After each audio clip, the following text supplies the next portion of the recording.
J'étais surpris. Faire venir un artiste dans une industrie, c'est un peu particulier. C'est pas une œuvre tout froid, c'est l'âme des gens qui travaillent chez nous qui est dedans.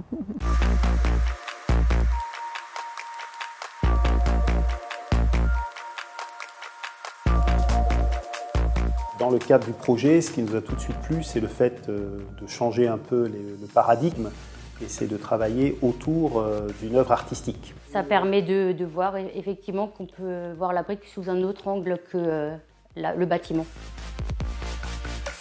C'est la structure de la brique elle-même qui m'intéressait, parce qu'il y a beaucoup d'aspects techniques dedans, et en même temps il y a une vraie décoration. Et donc l'idée de faire du cylindre, ça permet de regarder dans tous les interstices et de voir les photos des salariés que j'ai pris en portrait. Donc un trou permet de voir et l'autre permet d'écouter. C'est quelque chose de neuf, je pense que ça a intéressé tout le monde. Et puis même de participer, d'apporter les produits, de donner des idées, d'aider à faire la découpe des briques pour pouvoir réaliser ces œuvres. Oui, je pense que les gens de l'entreprise sont fiers. Je ne m'attendais pas un jour être sur la photo, mais il m'a pris la photo avec mon collègue et quand j'ai vu les images, ça m'a impressionné. Ça plaît aux gens de participer, d'être intégrés dans ce projet. C'est pas une pub, je ne vois pas ça comme une pub, c'est plus que ça.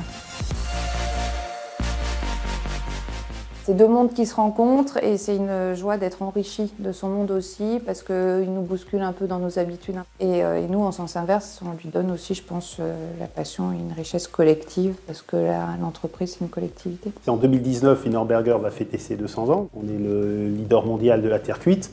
Ce qu'on souhaite montrer, c'est que la terre cuite est un matériau moderne qui s'est parfaitement adapté aux nouvelles réglementations et aux tendances aujourd'hui constructives.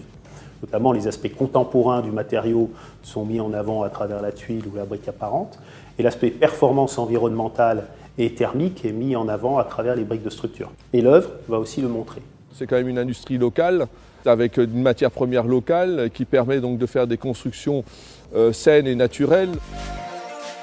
Il y a très peu de gens qui savent qu'on est le leader mondial de la terre cuite et que le leader mondial il est à Renheim, dans un petit village à côté de Strasbourg. Et quand les gens ils passent en vélo à côté, voilà, maintenant ils sauront peut-être ce dont ils peuvent être fiers à côté de chez eux.